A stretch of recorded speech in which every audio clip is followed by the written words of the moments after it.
Thalib bin Sukardi bin Sujono bin Sastro bin Aryo, pakai OOO. Ya karena zaman dulu kan kalau nama-nama Islam kan kena Belanda bisa dianu kan, makanya pakai nyamar-nyamar ya. Sekarang kita udah tahu Islam, rajin pengajian, rajin majelis. Mungkin nama-nama bapaknya mungkin tidak telanjur lah, nama kita tua-tua ini namanya macam-macam, kayak saya namanya Sahrukan gitu ya. Yang tua-tua ini namanya aneh-aneh. Anak kita, cucu kita, jangan sampai nama aneh-aneh, pakai nama Islam, pakai nama Arab. Apa kata Nabi? Khairul asma' ma'ubid wa ma'humid. Kata Nabi, nama yang paling bagus tuh nama yang ngandung Abdul, hamba, Abdullah, Abdurrahman, Abdurrahim, wa ma'humid, dan nama-nama yang ngandung pujian, Ahmad, Hamid, Hamidin, Mahmud, Mahmudin. Itu nama yang paling bagus menurut Nabi, bukan menurut kita. Kalau kata gitu kan yang paling keren sebut Jackie Chan, itu keren kata kita. Kata Nabi itu tak keren. Makanya ikutlah Nabi. Kita orang Islam, pakailah nama Arab, pakai nama Islam. Jadi kata Imam Ghazali, beliau mengatakan amma ba'du fa inna dunya aduwwatun lillah. Dunia adalah musuh bagi Allah. Wa aduwwatun li auliyaillah, musuh bagi kekasih-kasih Allah. Wa aduwwatun li a'daillah, dan musuh bagi musuh-musuh Allah. Jadi dunia ini musuhnya Allah, musuhnya kekasih Allah, musuhnya para ulama, musuhnya para waliullah, dan musuh bagi musuhnya Allah. Maksudnya gimana? Nah, lanjut. Amma adawatuha lillah, adapun musuhnya Allah, dunia itu dijadikan musuh Allah. Kenapa? Fa innaha qata'atit thariq, karena dunia itu dapat memutuskan jalan ala ibadillah, untuk beribadah kepada Allah. Walidzalika lam yandur ilaiha mutkhaliqiha. Oleh karena itu Allah tidak menoleh sama sekali, tidak dilihat lagi oleh Allah sejak Allah menciptakan dunia. Allah menciptakan dunia, Allah ciptakan di Allah sifat, dan tak pernah ditoleransi dengan Allah selama-lamanya. Kalau kita kan buat apa Pak? Buat makanan apa kan? Bukan cuma kita toleh, kita cium, kita rasa, kita makan. Tapi Allah ciptakan dunia, disimpan oleh Allah dunia, dan tak pernah noleh selama-lamanya. Kenapa? Saking hinanya dunia. Makanya gara-gara dunia, makanya dunia ini menjadi musuh Allah. Gara-gara dunia kenapa? Dunia ini bisa menyebabkan kita putus untuk beribadah kepada Allah. Gara-gara cari duit tak sholat, gara-gara sibuk cari duit tak puasa, alasan tak buat aus katanya. Padahal sebenarnya bisa, cuma karena memang udah tak pernah sholat, tak pernah puasa. Gini itu nih orang Islam. Ketika tak punya duit, banyak utang, belum punya kerja, nganggur, belum jadi pegawai negeri, masya Allah rajin ke masjid. Jam 3 subuh datang ke masjid. Ketika banyak utang, tapi ketika udah kaya, uang miliaran, tanah hektaran, Allah dilupakan. Baru punya motor NMAX tak sholat, baru punya Avanza second tak sholat, baru gaji penghasilan sebulan 100 juta tak sholat. Mana lebih kaya kita dari Nabi Sulaiman? Kan ada lagu Nabi Sulaiman kaya, tapi beliau sholat. Nabi Sulaiman kaya, tapi beliau sholat. Tahu tak kayanya Nabi Sulaiman? Kaya kita di sekalbar dikumpulkan, tak ada setitik hidung di kaya Nabi Sulaiman. Kayanya Nabi Sulaiman tak, beliau punya gudang, bukan rumah kecil, gudang. Namanya gudang pasti besar. Gudangnya dinding emas, lantai emas, atap emas, pintu emas, gemboknya emas, kunci gembok emas. Bahkan kata ulama, nak buka gembok tersebut, kunci emasnya harus dipikul 5 orang, isi gudang emas. Saya punya di belakang rumah 1 kali 3 meter, isinya emas. Kalau mau ambil, jangan rebut sikit-sikit ya. Itu namanya septic tank. Ya, tapi walaupun Nabi Sulaiman kaya, tambah rajin beribadah, tambah kaya, tambah rajin sholat. Begitulah kita Pak, tambah kaya, malah tambah rajin sholat. Ini saya lihat wajah-wajah Al-Fatihah ini rata-rata yang rajin ke masjid, wajah-wajah tak berduit. Kalau yang berduit bukan ke masjid tempatnya, di kopi kafe, warung kopi, diskotik, hotel, panti pijat, mall, itu tempatnya. Tak apa-apa kita tak berduit bayar, yang penting insya Allah akan senang nanti di akhirat. Terus wa ma'ada wa tuhali ada'a wa ma'ada wa tuhali awliyaillah. musuhnya dunia. Adapun aulia Allah, kekasih Allah yang memusuhi dunia. Kenapa para wali-wali Allah itu kekasih Allah itu memusuhi dunia? Fa innaha tazayyanat lahum bizinatiha. Karena dunia itu berhias. Untuk apa? Untuk apa bercantik-cantik dunia berhias-hias? Untuk mendapatkan kekasih Allah para ulama ini. Sekarang ini banyak ulama imanuhum fi amplofihim. Imannya tergantung isi amplop. Kalau amplopnya tipis cuma 1 juta haram, 10 juta hayam. Hayam itu antara halal dengan haram. 100 juta halal. Ini ulama sekarang. Ya. Terus fa wa amathum bi zuhratiha wa radharatiha, dan juga dapat menarik mereka dengan bunga-bunganya dunia, dengan kesilauannya dunia, dengan kemegahan dunia, dapat merayu nih para ulama, dapat dibeli nih para ulama, hatta tajarra'u mararata sabri fi muqata'atiha, hingga kecuali para ulama yang memang betul-betul berani melawan pahitnya kesabaran untuk melawan dunia tersebut, berani sabar. Coba sekarang nih, ini contohnya bentar lagi nih. Ntar lagi ada pemilu kan? Saya mau tanya saudara-saudara saya semua nih, kalau ada caleg beri duit 200.000, baik? Nah, baik dia tuh baik. Aku beri 200.000 boleh dipilih dia. Itu bukan baik, antum bangkit. Kalau imam dia baik, ngapa tak ada dari dulu? Masjid Al-Falah kemarin dibangun, kemana kau? Masjid Al-Falah pagarnya dibangun, kemana kau? Sekali nak bercaleg baru sibuk bagi-bagi beras, baru sibuk bagi-bagi air. Saya ini Pak, contoh nih Pak, udah dapat kain 4 putih dah. Kain sarung 4 putih, caleg. Alhamdulillah ada gak beri amplop coklat 10 juta. Ya. Caleg ketika datang ke rumah Pak Ustadz dukung saya. Aku nak dukung kamu, bodoh kali aku ya kalah. Kurang ajar mat orang apalah tak ada dukung aku. Insya Allah beliau nak calon ya. Ini yang nyuruh calon beliau ini abah saya. Saya telepon beliau suatu saat dipanggil abah. Beliau ini udah ngajar di pesantren saya lama nih Pak, sampai sekarang tak hujan rajin. Makanya abah saya bilang, Hamid panggil suruh ke rumah. Ya, karena abah beliau Ustaz Manggalim ini udah jadi anak dari abah saya. Saya tak berguru ke abah beliau, tapi kalau ketemu cium dengan beliau. Dan meninggal juga Masya Allah Pak. Kalau abah beliau bukan orang baik Pak, tak mungkin meninggal hari Jumat Pak. Tanda-tanda orang penghuni surga meninggal hari Jumat. Mau kau preman ke pemabuk, kau meninggal hari Jumat, malam Jumat surga tempat kau. Apa? Dia ini Ustaz. Apa kata Nabi Muhammad, man mata yaumal jum'ah au lailataha amina min adzabil qabr. Yang artinya barang siapa meninggal hari Jumat atau malam Jumat, Nabi tak jelaskan dia harus orang rajin masjid, ulama, enggak. Nabi cuma bilang barang siapa aja yang meninggal hari Jumat malam Jumat, aminah min adzabil qabr, maka dia aman, selamat dari siksa kubur. Orang yang selamat dari siksa kubur akan selamat dari siksa neraka. Mudah-mudahan kita semua meninggal dalam husnul khatimah. Lihat kalau sampai pemilu banyak caleg-caleg datang kan, ketika dia datang ke tempat kita, pergi rumah Pak RT, bilang Pak RT kumpulkan semua warga. Akhir Pak RT kumpulkan semua warga di rumah Pak RT. Lalu si caleg ini ceramah pidato, wahai bapak ibu sekalian, dukunglah saya.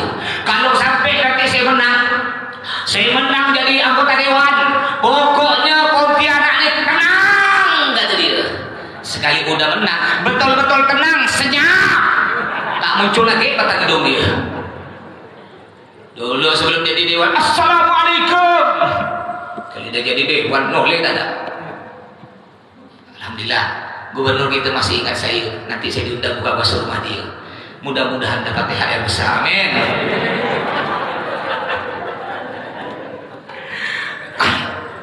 Maaf saya gurau. Ya ini contohnya nih. Sekarang banyak ada ulama jelek-jelekan Arab. Gara-gara apa? Saya tahu itu untuk politik. Karena sekarang yang bercalon ini Anies Baswedan. Mohon maaf saya ngomong Anies Baswedan. Akhirnya karena Anies ini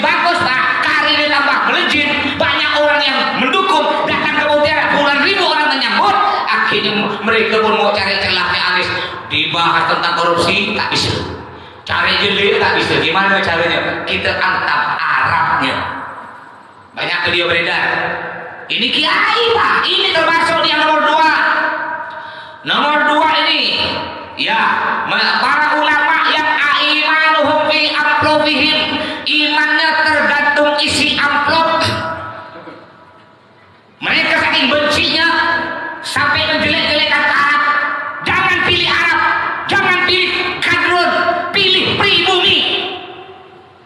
Arab dibenci-benci Pak, hati-hati. Mungkin ada di sini yang benci Arab, hati-hati. Apa kata Nabi Muhammad? Ana Arabi, aku orang Arab. Man ahabbal Arab ahabbani, al hadits au fi ma'na. Kata Nabi, barang siapa yang cinta Arab, yang hormat pada Arab, berarti dia cinta kepadaku. Tapi sebaliknya, orang yang benci Arab berarti dia benci kepadaku. Ingat, sholat pakai bahasa apa? Arab. Al-Quran bahasa, haji ke Mekah negara, Nabi Muhammad orang Arab. Kalau kita benci kepada Arab, berarti kita benci kepada Nabi Muhammad SAW. Yang benci ke Arab, nanti hajinya jangan ke Arab, haji ke Israel. Kurang aja benci ke Arab. Sampai-sampai Habib sekarang viral. Habib tuh Indonesia, tolong dites DNA. Betul nggak DNA dia tuh keturunan Nabi? Ini kiai Pak, kiai yang ngomong. Silakan Bapak buka dia tuh. Ini na'udzubillah, mengadu domba, mengadu antara kiai dengan Habib. Hati-hati ya, jangan sekali-kali kita benci kepada keturunan Nabi Muhammad SAW. Nabi udah bilang Pak, Bapak ingin anaknya dia anak soleh-solihah, gampang. Sekarang ini kenapa anak kita kurang ajar dari kita? Bapak duduk di bawah, dia duduk di atas kursi. Disuruh sholat tak mau, dibangunkan subuh tak bisa. Ketika disuruh-suruh membentak, ngelawan, nginjak tanah, nginjak hentakkan kaki, disuruh-suruh merengot. Nah, belikan Bapak rokok. Tak ngomong, tapi mata dan mulut bengkok gitu. Ada Pak kan? Ngapa anak kita gitu Pak? Ngapa anak kita kurang ajar dari kita? Kenapa? Karena kita salah mendidik anak-anak kita. Udah Nabi bilang, Pak, Bu, kata Nabi, kalau anak kita ingin jadi anak soleh-solehah, nih kuncinya ada 3. Di antaranya yang pertama, ya hubbu nabiyikum. Ajarkan anak kita untuk cinta, untuk kenal kepada Nabi Muhammad. Dari kecil anak kita kenalkan Nabi Muhammad. Ya, jangan kalau orang zaman dulu, kalau ngayon anak itu pakai lagu selawat. Zaman dulu, nenek-nenek gitu tuh, ya Nabi, salam alaika. Nenek zaman dulu. Tapi ibu-ibu sekarang, ibu sosialita, bukan ya Nabi, bukan. Lagunya apa? Kemana. Karena tak balik-balik dari kafe. Salah lagu. Kalau orang zaman dulu Pak, anaknya sebelum tidur nih, sambil bacakan sholawat sebelum tidur, ceritakan Nabi. Nah, kita punya Nabi namanya Muhammad, istrinya istrinya Khadijah dan lain sebagainya, ibunya Siti Aminah, ayahnya Abdullah. Pakai lagu anak-anak Nabi ada 7 orang, 3 laki-laki, 4 perempuan. Pertama Qasim, Abdullah, Ibrahim, Zainab, Ruqayyah, Ummu Kulsum, Fatimah. Orang zaman dulu anaknya sebelum tidur cerita Nabi. Orang sekarang sebelum tidur bukan cerita Nabi, cerita kerak, labi-labi, akancil. Akhirnya anaknya kayak kerak. Jadi kalau anak kita menjadi anak soleh-soleh, yang pertama kata Nabi, kenalkan anak kita untuk cinta kepada Nabi Muhammad. Yang kedua, ini yang kedua nih, Pak, kalau anak bapak ibu ingin jadi anak soleh-solehah, taat kepada Allah, berbakti kepada kedua orang tua, apa kata Nabi? Wa hubbu ahli baiti. Kenalkan anak kita untuk cinta kepada keturunan Nabi Muhammad, kepada para habaib, kenalkan, beritahu. Nah, Habib itu cucu Nabi. Kalau di Pontianak biasa dipanggil Syarif, Syarifah. Kalau di Aceh dipanggil Sidi, Sidah. Kalau di Mekah dipanggil Sayyid, Sayyidah. Kalau di Yaman biasa dipanggil Habib, Hubabah. Kalau Pontianak Syarifah ya, tapi sekarang udah banyak panggil Habib Hubabah. Jadi Habib Syarif kalau di Pontianak Al-Gadri, Al-Idrus, Al-Mutahhar, As-Saggam, Al-Hinduan dan lain sebagainya, itu adalah keturunan Nabi. Kenalkan anak kita, Pak. Saya punya anak, Pak. Kalau saya jalan dengan anak saya, jalan nanti ketemu di simpang 4 tuh baleho, ada baleho saya beritahu, nah itu namanya Habib Bahar bin Semit. Itu cucu Nabi, nak keturunan Nabi. Kawan bapak dulu mondok nak di Dalwa. Beliau juga ulama. Jangan kau kurang ajar nak ke cucu Nabi nak. Neraka tempat kau nak. Iya bah.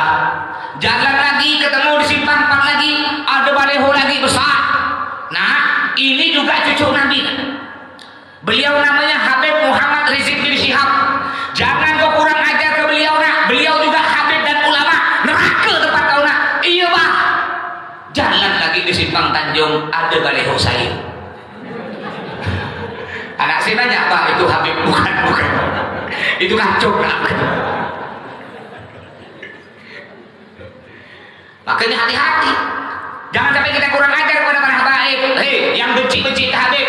Apa kata Nabi Muhammad? Allah, man ada nasabi wa nabi rahimi faqad adani, wa man adani faqad ada Allah.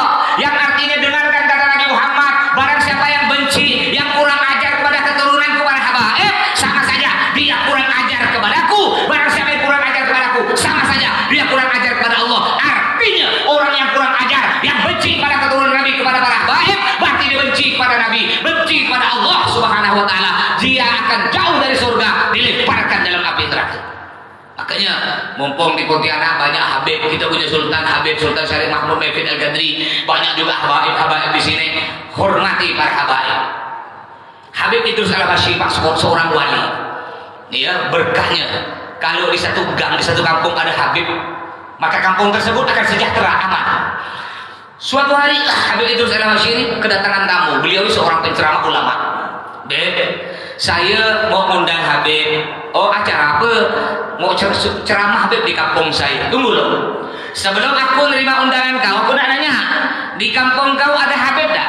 Tak ada, Habib. Tak ada Habib. Oh, tak ada Habib. Tapi pernah tak ada Habib lewat depan di kampung kau lewat? Tak pernah, Habib. Tak pernah sekali pun ada Habib lewat. Aku tak jadi pergi kampung kau. Kampung kau tak berkah. Suatu hari lagi ada lagi tamu, datang lagi ngundang tamu dari kampung lain. Saya nak undang Habib ceramah kampung saya. Di mana kampung kau? Di sana, Habib. Tunggu loh. Sebelum aku berangkat sana, aku nak nanya. Kampung kau ada Habib? Enggak ada, Habib. Tapi ada tak Habib pernah lewat ya sekali? Oh ada, Habib. Kemarin ada Habib ngejar kelayang. Atau mancikan gabus, Habib. Apa kata Habib Idrus? Aku nak datang kampung kau. Kampung kau berkah. Apalagi di Pontianak, ini Pontianak Masya Allah banyak habaib, hampir tiap tegangnya ada habaib Syarif keturunan Nabi Muhammad. Makanya kita hormati para habaib. Jangan dengarkan kalau ada kiai ulama, ini pakai kata Nabi, di akhir zaman banyak ulama, tapi mereka ulama usul. Ulama bukan malah hormat kepada habaib, ulama yang benci kepada para habaib. Pak, kalau bapak ya ada ulama yang benci Habib di Pontianak ada Pak, ada Pak. Jangan bapak kira tak ada di Pontianak ini. Saya pernah ceramah di Siantan. Saya ceritakan di TikTok saya. Nah, silakan mau ikut medsos saya, silakan ikut TikTok Ustaz Sahrukan. Kalau Instagram Ustaz Sahrukan @Sahrini, istri saya namanya Sahrini. Kalau nak dengar ceramah saya di YouTube, silakan tulis di YouTube ceramah Ustaz Sahrukan. Silakan di subscribe, like, comment, and share. Oke guys. Jadi ketika saya ceramah di Siantan, di rumah Habib Toha Segaf, Habib Toha Habib Syekh Segaf di Parepekong Siantan, saya ceramah tentang habaib. Saya balik ke rumah, sampai rumah jam 12:30. Ketika saya duduk di teras rumah, ada seorang kiai Pak, punya pondok di Pontianak. Dia WA, Ustaz, saya tidak terima dengan ceramah antum. Antum mengatakan Habib itu lebih mulia dari ulama. Tidak bisa. Di mana-mana ulama lebih mulia dari Habib. Pak, ulama mulia. Saya bukan ulama ya, saya keramat. Beda, saya bukan ulama, keramat. Ulama nih beliau. Ya beliau mulia karena punya ilmu. Beliau mulia karena punya akhlak, ibadah. Coba beliau tak punya ilmu, tak punya akhlak, enggak ibadah, enggak sholat. Kira-kira bapak mau tak hormat beliau? Enggak kan? Sedangkan habaib, keturunan Nabi Muhammad, mau dia sholat, tidak sholat, tetap mulia, tetap orang manggil Habib, tetap orang berebut cium tangan. Kenapa? Karena di dalam darah mereka mengalir darah Nabi Muhammad SAW. Ini pentingnya kita muliakan habaib. Dah, kita lanjut lagi. Ini karena masih banyak Pak. Saya ini kalau suka ngelik belok-belok ya. Wa amma adawatuha. Nah, hatta tajarra'u muraratas sabri fi muqa'atiha. Sampai para ulama nih Pak, ya, melawan pahitnya sabar untuk melawan dunia. Sampai mereka, masya Allah ulama nih, ada cerita nih. Jadi cuma begini Pak ya, banyak orang salah sangka. Apa itu yang disebut dengan apa zuhud? Banyak orang salah sangka. Zuhud itu Pak artinya tidak cinta dunia, walaupun dia kaya.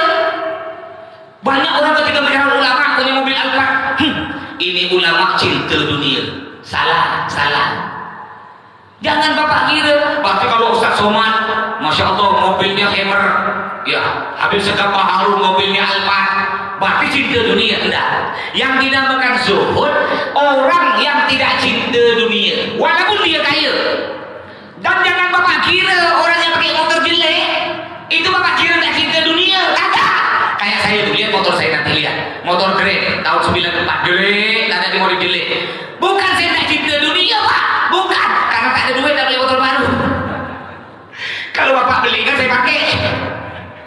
Jadi suatu hari ada seorang kiai masya Allah, dia ini pergi kepada apa? Dia ini terkenal dengan zuhud, tidak cinta dunia. Dia tidak ada harta sedikit pun, tidak ada kekayaan, tidak punya motor, tidak punya mobil, tidak punya duit. Dia cuma punya satu kekayaan yang dia jaga terus, yaitu kendi. Tahu kendi? Kalau belang-belang Jackie Chan, kalau mabuk-mabuk minum, wah, kendi warna hitam dulu yang tadi lihat. Saya dulu muda di jauh gitu.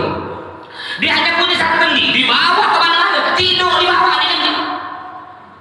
Akhirnya dia pergi kepada gurunya, guru, ya saya ingin apa?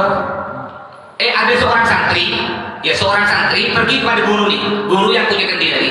Kiai, saya ingin berguru kepada Kiai, saya ingin belajar gimana caranya tidak cinta dunia kayak Kiai. Oh, kalau kau nanti belajar ke aku punya guru lagi. Guru aku lebih hebat lagi dari aku. Kau jangan belajar ke kau pergi ke guru aku. Akhirnya dia pun pergi ke bosnya guru nih, di atas nih guru pergi. Ketika nyampe rumahnya melihat, oh, ini gurunya rupanya bos guru nih, kaya, rumahnya besar, mobilnya cantik, mega mewah. Dia mikir, oh ini bos di guru nih berarti cinta dunia, sedangkan guru aku yang asli tidak cinta dunia. Dia punya juga dia seperti dia mengajarkan guru aku tak boleh cinta dunia, sedangkan dia rumahnya mewah, mega. Akhirnya tak jadi, tak begitu. Ketika nak balik dilihat oleh bos guru, boy, sini kau, ada apa kau? Cerita sebenarnya kami ini mau mengambil ilmu, cuma karena Pak Kiai ini bos guru rupanya lebih kaya dari guru kami, rupanya cinta dunia. Apa kata bos guru tadi? Bilang Kiai kau jangan cinta dunia, bilang Kiai kau jangan cinta dunia. Ketika balik ketemu dengan Kiai yang punya kendi tadi, apa kata guru besar? Kata guru besar, Kiai jangan cinta dunia. Astagfirullahaladzim, dibanting Pak kendi, pas dibanting kendinya, dibuang. Kenapa Kiai? Betul kata guru besar. Gara-gara kendi ini aku cinta dunia. Aku sholat ingat kendi takut pecah. Aku tidur aku pegang kendi takut pecah. Aku kemana-mana bawa kendi takut rusak takut pecah. Gara-gara ini betul kata guru aku cinta dunia. Buang kendi tersebut. Jadi kunci di mana Pak? Kalau Bapak melihat ulama kaya raya, mereka tuh zuhud, mereka tidak cinta dunia. Walaupun mereka kaya, di hatinya tidak ada cinta pada dunia. Andaikan mobil Alphardnya hilang, dia senyum. Ya saya punya Alphard jelek Pak, andaikan hilang saya senyum Pak. Apa saya senyum? Karena saya tahu Bapak sumbangan ganti, maka senyum. Ya baik. Wa ma ada wa tuhali ada illah. Nah terus kok dunia juga jadi musuh bagi musuh-musuh Allah? Maksudnya bagaimana? Musuh-musuh Allah juga jadi musuh terhadap dunia. Maksudnya gimana? Fa innaha, karena sesungguhnya dunia istadrajathum bimakriha, ya memuas-muaskan mereka, membiarkan mereka dengan tipuan dunia. Maksudnya gimana? Biarkan oleh Allah orang yang kaya tambah kaya. Ada orang biasa ngomong gini, kau sholat ada gak kaya? Nah, tak pernah sholat, kau lihat kaya dah. Tak pernah puasa, kaya kan? Kau tiap hari ke masjid malah miskin, malah tambah miskin aku lihat kau. Ini jangan bangga Pak. Orang yang kaya tak pernah ke masjid, tak pernah sholat, jangan bangga. Itu kata istilah Arabnya istidraj. Istidraj artinya oleh Allah puas-puaskan kau. Kayak begini Pak, kayak begini. Istidraj gini gampang. Kita punya anak manjat pohon jambu, kita larangin sebelum awas tuh asal manjat pohon jambu ya bukan tak boleh lo, tidak jatuh patah. Ketika kita kerja dia manjat pohon jambu, kita balik kerja ada di atas pohon jambu, tak mau turun, kita bilang satu turun, naik terus, naik terus naik. Itu artinya apa? Suruh naik atau suruh turun? Suruh turun. Begitu boleh kita oleh Allah tambah kayu, yuk diberi tambah kayu. Makanya kata Nabi Muhammad, ad-dunya sijnul mu'min wa jannatul kafir. Yang artinya dunia, Pak. Dunia adalah penjara bagi orang beriman dan surga bagi orang-orang kafir. Sekarang ini kita di dunia Pak penjara, Pak. Mau berzina tak boleh, mau mabuk tak boleh, mau nyabu tak boleh. Ya, mau apa lagi? Mau makan babi tak boleh, makan anjing tak boleh. Tapi surga bagi mereka. Mereka orang-orang kafir surga, enggak sholat, enggak puasa. Kita orang Islam tak puasa neraka. Sholat, ya wajib sholat, sakit sholat Pak ya. Subuh-subuh dah harus datang ke masjid. Ya harus puasa. Udah kerja bangunan, kerja ngaspal, disuruh puasa lagi, wajib.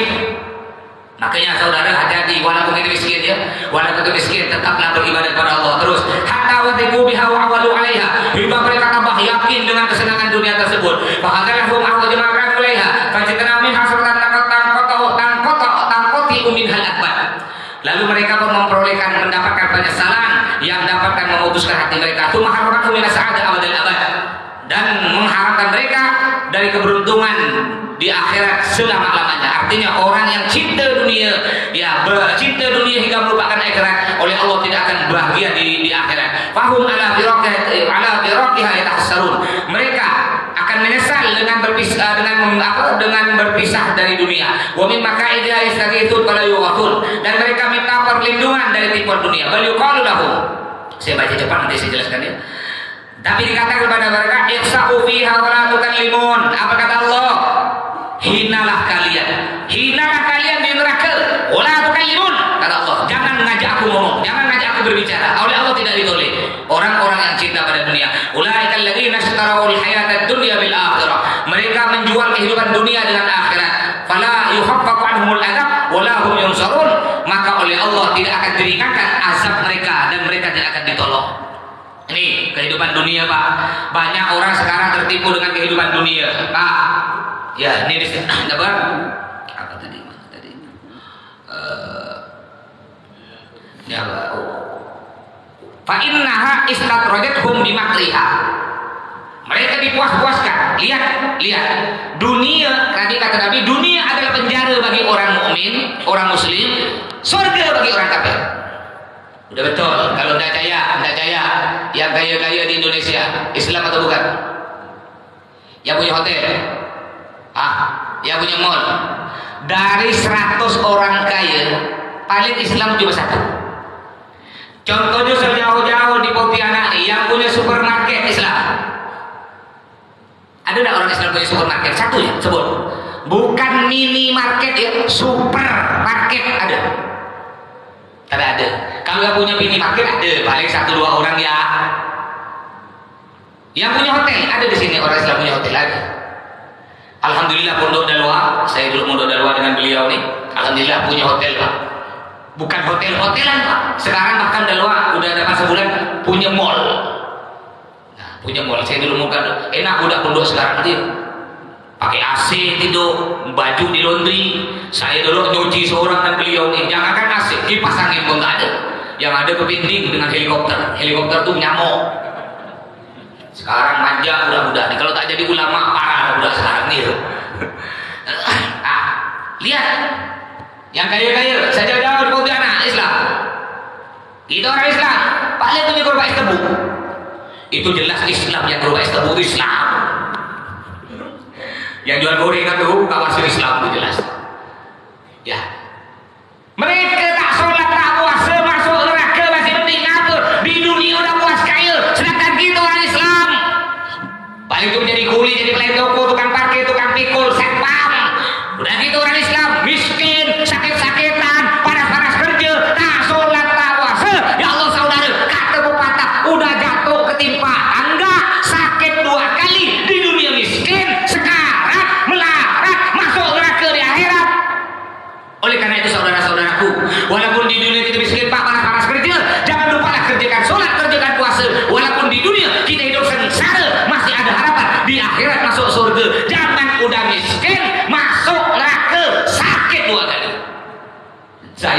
belanja. Nggak jauh, baru saja ada seminggu lalu. Pokok di dekat-dekat sini lah, bukan jauh.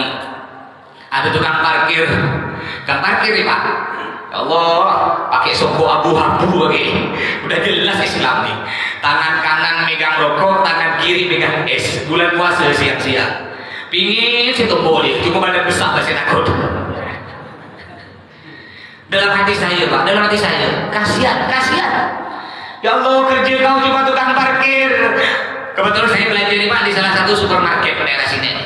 Dalam hati saya, mending yang punya supermarket masuk neraka masih mending. Di dunia udah puas kaya dah. Rumah tingkat 5, mobil 5 buti, pakai kemana-mana pakai pesawat, tiap hari makan lauk enak, tidur pakai AC, masuk neraka masih mending. Di dunia udah puas kaya. Dalam hati saya kata. Sedangkan kau tukang parkir, ya Allah sakit kau. Kerja kau cuma beri 2.000, bolak-balik motor panas-panas, kau tak sholat, tak puasa, masih masuk neraka. Ya Allah sakit 2 kali. Di dunia miskin, masuk neraka. Makanya Pak, walaupun kita miskin Pak, rajinlah doa kita ya. Tidak ada harapan mungkin kita kaya, tak bisa, mungkin dia duitnya tak punya, dah tua lagi dah, mungkin dia tak mungkin kaya dah. Tak apa, paling sedikit nanti kita akan bahagia di surga. Amin. Wa 'alal jumlah wal ayat, kesimpulannya wal ayat wal akhbarul athar, sesungguhnya ayat firman Allah wal akhbarul athar, hadis dan kalam ulama fi hadzal bab aktsar min atusa, banyak sekali tidak bisa kita hitung. Wa min antustaqsa, jauh sekali untuk kita perkirakan. Wa fi ma asyara ilaihi qifaya wa ibra liman ya'tabir, dan ini adalah petunjuk bagi kita sebagai apa? Ibrah ini pelajaran, liman ya'tabir, bagi orang yang bisa ambil pelajaran, wa tadhkiratan liman yatadzakkar, dan peringatan bagi orang yang bisa ambil peringatan. Wa ma yatadzakkaru illa may yunib. Artinya dari cerita-cerita tadi di atas itu bisa untuk kesimpulan bagi diri kita sendiri, peringatan untuk diri kita sendiri. Kalau kita ingin senang dunia, senang di akhirat, jangan kejar dunia. Larilah kalian dari dunia, maka dunia akan mengejarmu. Maksudnya lari bukan tak ada kerja, nanti betul-betul berhenti pula kerja, bukan. Saya pula salah. Nanti Pak Haji Muniri nasi goreng Fatimah ditutup, aku tutup jalan, kata Ustaz suruh lari dari dunia. Bukan, maksud saya tetap kita kerja, tapi jangan cinta dunia hingga kita melupakan Allah. Kerja tak sholat, kerja tak ada puasa, tetap kerja tapi rajin masih ke masjid Al-Falah, tetap kerja tapi masih rajin puasa, masih rajin bersedekah. Terus wal nahtim hadil khatimah, kita tutup majlis ini, kata beliau, bidzikri syai'in, ini bidzikri syai'in, dengan menyebutkan sedikit min kalam ya Rasul Zahidin wa hujjatillahi alaihi Isa bin Maryam ala nabiyina wa ala alaihi afdhalus salatu wassalam. Berkata Nabi Isa di sini disebut Nabi Isa ibnu Maryam. Kita orang Islam bukan menyebut Nabi Isa itu bukan anak Tuhan. Di sini disebutkan Nabi Isa ibnu Maryam. Nabi Isa itu putra dari Siti Maryam. Ya, ada orang yang menyembah Nabi Isa. Alasannya ngapa? Nabi Isa hebat, tak punya emak. Nah, Nabi Isa tak punya emak, disembah, hebat. Sebenarnya lebih hebat lagi Nabi Adam. Nabi Adam tak punya emak, tak punya bapak. Apa tanda sekali? Jadi kita umat Islam, Nabi Isa, ingat Nabi Isa utusan Allah, bukan anak Tuhan. Nabi Isa berkata, qala Isa alaihissalam, Nabi Isa berkata, ad-dunya qutrah. Dunia ini hanya setetes, sikit. Nggak akan kita bawa mati, Pak. Bapak walaupun punya mobil, Pak, nggak mungkin masuk dalam kubur. Bapak walaupun punya duit, nggak mungkin masuk dalam kubur. Bu, dengarkan Bu, ibu yang di belakang. Sampai-sampai kadang-kadang suami ibu bilang begini. Ya, suami ibu bilang begini kepada ibu, sayang, cintaku padamu sehidup semati. Buai. Cinta kepadamu sehidup semati, tak daya saya. Buktinya, ketika istrinya mati nak pergi WC takut. Manggil anaknya, bang, antar bapak ke WC, yuk takut aku mak kau. Katanya cinta sehidup semati, kan tuh mak takut. Jadi dunia itu hanya setetes, hina sikit. Ya, fa'buruha wa la ta'maruha. Jangan kau kejar dunia. Ya, larilah dari dunia. Wa la ta'maruha. Bukan malah mengejar-kejar dunia, membesar-besarkan dunia. Ya talibat dunia, litabarra biha. Hei, pencari dunia, berbuat baiklah dengan duniamu.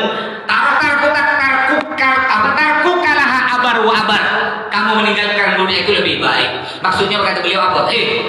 Yang punya dunia, kaya yang kaya, betul-betul kan kau, betul-betul tuh kau gunakan harta kau tuh. Nih bulan puasa berbagi ke orang yang puasa. Maka kadang-kadang nih banyak orang yang salah. Dia bagi-bagi takjil, padahal dia rumahnya Sungai Jawi. Bagi-bagi takjil ke Siantan. Sedangkan tetangga dia di Sungai Jawi banyak yang masih lapar, banyak yang masih miskin. Rupanya diusut punya usut, dia ini hanya nak buat konten biar masuk video. Aku sekarang lagi guys di Siantan guys, besok lagi sekarang aku ada di Jongkat guys, kata dia. Padahal tetangga dia masih banyak yang miskin. Apa kata Nabi Muhammad? Tidak beriman orang yang tidur dalam keadaan kenyang, sedangkan tetangganya tidur dalam keadaan lapar. Kita ini banyak begitu, Pak. Surga jauh-jauh kita cari, padahal surga di belah rumah kita tinggalkan. Makanya di bulan puasa banyak berbagi. Alhamdulillah, makasih Al-Falah ya, udah ngundang santri 2 kali, hari ke-10 dengan hari ke-20 ya. Nah, cuma santri yang diundang cuma 250, santrinya 600. Akhirnya ketika santri yang 250 berangkat, yang lain begini. Mudah-mudahan Al-Falah ke depannya bisa mengundang sebuah santri yang lain. Dulu kan mudah-mudahan beliau jadi kota dewan. Ya insya Allah bisa mengundang santri makin beliau. Tak usah makin masjid kalau bisa. Ya. Apa kata Nabi Muhammad? Kita beri makan orang puasa doa. Man fattara sha'iman kana lahu mithlu ajri min ghairi an yanqusa min ajri syai'an. Yang artinya kata Nabi, barang siapa beri makan kepada orang yang puasa, bapak tak puasa karena sakit itu sakit akhirnya bapak tuh tak puasa. Ya, sakit bukan karena degil. Tak puasa karena sakit. Lalu bapak mikir, aku tak puasa karena aku sakit nih. Gimana cara biar aku dapat pahala puasa? Bapak caranya beri duit atau beri makan kepada orang yang puasa. Nggak bisa beri makan, transfer ke pengurus Ustaz Hamid. Ustaz, saya transfer 100.000 saja, tolong belikan nasi air geprek 10 bungkus, berikan orang ada Al-Falah. Itu pahalanya sama dengan orang yang puasa, tanpa mengurangi pahala orang yang puasa sedikit pun. Pahala yang orang puasa tidak berkurang, dan kita juga dapat pahala puasa. Makanya jangan masing-masing terus. Nih sekali lagi. La yakami hubud dunya wal akhirah fi qalbi mu'min. Tidak akan bergabung di hatinya seorang beriman cinta dunia, cinta akhirat. Tidak mungkin akan bergabung. Kama la yakamiul ma' wan nar wa fi ina'in wahid. Sebagaimana tidak akan bergabung air dengan api di dalam satu wadah. Di ember ada air, ada api, tidak mungkin. Begitu pula orang beriman, para wali-wali Allah kasih Allah, tidak mungkin di hatinya cinta dunia, cinta akhirat, tidak mungkin, pasti itu terpisah. Wa qala Isa alaihissalam, berkata Sayyidina Isa, ad-dunya aradun hadir. Dunia adalah barang-barang yang datang, yang nyata. Yaqul minhu al-birru wa tajir, al-birru wa tajir. Yang makan dunia itu orang yang baik dan orang yang jahat. Wal akhirah wa'dun shadiq, sedangkan akhirat itu janji yang benar. Yahkum fihi malikun qadir, yang menghukumi yaitu Malik, yaitu Raja Allah Qadir yang Maha Kuasa. Wa qala alaihi salatu wasallam, Nabi bersabda, la tattakhidud dunya rabban fatattakhidukum abida. Jangan kalian jadikan dunia itu sebagai Tuhan, maka dunia akan menjadikan kalian sebagai budak. Ya, ada seorang wali seperti ini. Tuhanmu ada di bawahku. Ada wali. Ada seorang wali, Pak. Beliau sampai dibilang sesat, Pak. Wali zaman dulu Pak. Ada dalam kitab cerita. Beliau bilang gini, ketika orang ribuan ramai di masjid, Tuhan yang kau sembah ada di bawahku. Dibilang sesat, Pak. Coba sekarang tiba-tiba ada Ustaz ini bilang Tuhan yang kau sembah ada di bawahku. Di mana kira-kira Bapak? Bisa diusir Ustaz kan? Begitulah ini Habib. Lama-lama ketika Habib meninggal, dibongkar, rupanya betul banyak emas di bawahnya, Pak. Jadi maksud beliau Tuhan yang kau sembah maksudnya bukan Allah ya. Dunia maksudnya ada di bawahku. Makanya di sini kata Nabi Muhammad, la tattakhidud dunya rabban. Jangan kalian jadikan dunia itu sebagai Tuhanmu. Kalian sembah. Bukan kalian malah sholat nyembah Allah, tapi kalian tidak sholat, tinggalkan karena kalian sibuk dengan dunia. Hingga dunia menjadikan kalian budak. Uknuzukan zakum indaman la yudhai'uh. Menabunglah kalian kepada orang yang tidak menyia-nyiakan dunia, Pak. Kalau mau nyumbang, jangan. Kalau mau sedekah, jangan sembarang sedekah. Paling aman bapak sedekah ke masjid. Paling aman bapak sedekah kalau untuk anak yatim, fakir miskin ke pondok pesantren. Kalau bapak sedekah ke pondok pesantren untuk fakir miskin, yatim-yatim, itu udah jelas pak, mereka sholat, mereka puasa, mereka ibadah. Donatur tiap hari saya doakan bersama santri ngaminkan. Ya Allah, ayo semua santri aminkan. Mudah-mudahan para donatur yang nyumbang berkaitan oleh Allah diberikan sekian banyak melimpah barokah. Amin. Dan santri pak. Tapi kalau kita sedekah kepada orang yang tak jelas di trotoar, di simpang 4, apakah pasti mereka sholat? Apakah pasti mereka puasa? Makanya kata beliau, uknuzu kanzakum indaman la yudhi'u. Tabunglah, simpanlah harta kalian, bersedekahlah, maksudnya gunakan harta kalian, berikan harta kalian kepada orang yang tidak menyia-nyiakan, kepada orang yang betul-betul menggunakan harta tersebut di jalan Allah. Terus, fa inna sahibakan situ dia khafali apa wa sahibakan silala khafali apa wa kana Rasulullah sallallahu Nabi bersabda, idami alju, ini terakhir, idami alju, laukku adalah lapar. Jadi Nabi itu pak sehari-hari itu pak kadang makan 1 kali, kadang 2 hari makan sekali, kadang 1 hari itu makan sekali. Wa syi'ari al-khawf, ya syiarku adalah takut, wa libasi as-suf, pakaianku adalah uwal ini pak pakaian orang miskin pak zaman dulu pak. Wa salati bi syita masyariqus syams wa siraji al-qamar, ya lampuku adalah bulan. Saking miskinnya Nabi, beliau nih pak sampai apa untuk lampunya minyak. Zaman dulu kan pakai pelita itu kan pakai minyak makan. Zaman dulu minyak samin, minyak makan rumah Nabi tak habis, hingga lampu Nabi tak hidup, pakai bulan beliau. Nabi Muhammad hidup miskin, tapi ingat, Nabi Muhammad bukan orang miskin. Nabi Muhammad orang terkaya sepanjang sejarah. Hanya saja beliau memilih hidup miskin untuk contoh bagi kita semua. Nabi Muhammad bukan orang miskin, Nabi Muhammad orang paling kaya. Allah bayangkan oleh Allah suatu hari oleh Allah ditawarkan, wahai Muhammad, jika kamu mau gunung Uhud ku jadikan emas, ambil. Gunung Uhud ini pak ada di Madinah, besarnya bersama dengan Gunung Peneraman. Tahu tidak Gunung Peneraman? Sebelum Musa mati, rumah mertua saya di Peneraman. Oleh Allah ditawarkan, wahai Muhammad, jika kamu mau gunung Uhud jadi emas, ambil. Nabi Muhammad tak mau. Kalau kita kira-kira bagaimana? Sekarang ada suara, wahai jamaah Masjid Al-Kaula, gunung Peneraman jadi emas, ambil. Gimana kira-kira? Nabi motor ngebut, saya pun ikut. Siapa tak mau emas boy? Terus, mudah-mudahan semuanya oleh Allah belum nyampe ke Gunung Uhud, oleh Allah sampaikan ke Gunung Uhud ya. Yang belum sampai ke Mekah disampaikan ke Mekah, yang belum sampai mudah-mudahan sampai lagi. Terus, wadabati rijli, kendaraanku adalah kakiku. Jadi kata Nabi, kendaraanku adalah kakiku. Makanya Nabi Muhammad itu sehat. Nabi Muhammad tak punya penyakit parah pak. Tak pernah Nabi Muhammad tak punya penyakit parah, stroke, kolesterol, kencing manis, tak ada. Beliau penyakit biasa ya. Ya biasa kayak demam biasa, tak ada demam tinggi, pilek biasa ya. Karena apa? Beliau suka jalan kaki. Ini boleh sunnah Nabi. Ini kita gara-gara ada motor nih. Malah motor nih rusak kita dia. Dulu kita dari sini ke Pancasila pak, jalan kaki dulu. Sekarang ya Allah dari sini ke GM pakai motor.